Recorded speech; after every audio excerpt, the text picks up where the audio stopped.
আচ্ছা ঠিক আছে, আমার ওয়ালেট স্যার গাড়িতে আছে। ঠিক আছে। আচ্ছা। কি হচ্ছে এসব? এই গাড়ির চাবি, গয়নার বাক্স, এসব কি?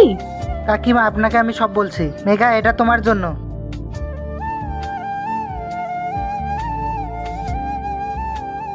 Wow, thank you Indra.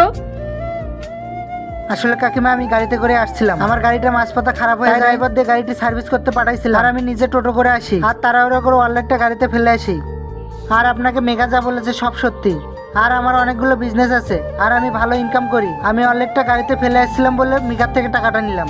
কাকিমা আপনাকে অনেকক্ষণ ধরে সব কথা বলার চেষ্টা করছিলাম, কিন্তু আপনি কিছুই শুনতেন না। আসলে বাবা, আমি কিছু বুঝতে পারিনি। আর মেঘা, তুই আগে কেন বলিসনি আমাকে এইসব? শুধু শুধু ওকে কতগুলো কথা শুনিয়ে দিলাম। মা, আমি অনেকক্ষণ ধরেই তো তোমাকে বলার চেষ্টা করছিলাম যে ওর কথাগুলো একটু শোনো। আমি তো ওকে চিনি যে ও কি করে, কিন্তু তুমি তো আমার কোনো কথাই শুনছিলে না। সরি মেঘা, আমি বুঝতে পারিনি। আসলে আমি ভাবছিলাম ও হয়তো কোনো কাজ বাজ করে না। মেঘা, আমি ভুলছিলাম।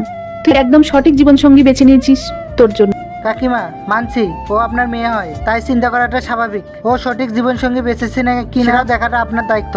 কিন্তু কাকিমা আপনাকে অনেকক্ষণ ধরে বোঝানোর চেষ্টা করছিলাম, কিছুতে আপনি বুঝতে চাইছিলেন না। আর এটা তো ঠিক না যে আমার কাছে টাকা থাকলে তখনই আপনি আমার সাথে কথা বলবেন। আর আপনার তো এটা দেখা উচিত ছেলেটা কেমন, তার নেচার কেমন, সে আপনার মেয়েকে রাখতে পারবে কিনা। কাকিমা, কারো কাছে টাকা থাকলে যে সে ভালো মানুষ হবে এর তো কোনো গ্যারান্টি নেই। আমার মনে হয় যে আগে ছেলেটাকে দেখা উচিত, সেই ছেলেটি আপনার মেয়ের জন্য সঠিক কিনা সেটাও দেখা উচিত। সবকিছু বুঝে শুনে তারপরে নিজের মেয়ের জন্য ডিসিশন নেওয়া উচিত। সরি ইন্দ্র, আমার ভুল হয়ে গেছে। আমার আগে সবকিছু তোমার কথা শোনার উচিত ছিল। আমি না বুঝে তোমাকে অনেক ছোট বড় কথা বলে ফেলেছি। ইন্দ্র, আমার মেয়ে সত্যি তোমাকে খুব ভালোবাসে। ও তোমাকে বিয়ে করতে চায়। তুমি প্লিজ মানা করো না, তাহলে ও খুব কষ্ট পাবে। ইন্দ্র, আমি মায়ের হয়ে তোমার কাছে ক্ষমা চাইছি। আর আমি সত্যি তোমাকে খুব ভালোবাসি।